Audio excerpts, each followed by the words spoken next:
అందరికీ జై హింద్. అమెరికా కొత్త కోరిక.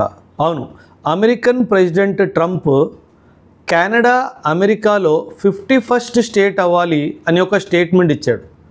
ఇలా ఎందుకు అర్థం లేని స్టేట్మెంట్స్ అమెరికా ఇస్తుంది. గతంలో నాకు గ్రీన్లాండ్ కావాలి అని అన్నాడు. అంతకుముందు పనామా కెనాల్ నాది అన్నాడు. అసలు ఎందుకు ఇలా వరల్డ్ పీస్ని డిస్టర్బ్ చేసే స్టేట్మెంట్ అమెరికా ఇస్తుంది? కెనడా ఒక ఇండిపెండెంట్ దేశం కదా, ఆ కెనడాని నా కంట్రీలో ఒక స్టేట్ అయిపోమని చెప్పడము ఎంతవరకు కరెక్ట్?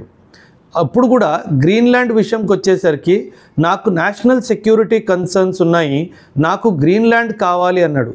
ఎటువంటి కన్సర్న్ లేదు. గ్రీన్లాండ్లో రేర్ ఎర్త్ ఎలిమెంట్స్ ఉన్నాయి. ఆ రేర్ ఎర్త్ ఎలిమెంట్స్ని తవ్వి బయటికి తీసుకొని దాంతో బిజినెస్ చేయాలి అన్న కోరిక. సో ఇలా విచిత్రమైన కోరికలు కోరుకుంటూ వరల్డ్ పీస్ని డిస్టర్బ్ చేస్తుంది అమెరికా. జరుగుతున్న యుద్ధాలు సరిపోవట్లేదా? ఆల్రెడీ మిడిల్ ఈస్ట్లో ఒక యుద్ధం జరుగుతుంది. ఏషియాలో ఇండియా పాకిస్తాన్కి గొడవలు జరుగుతున్నాయి.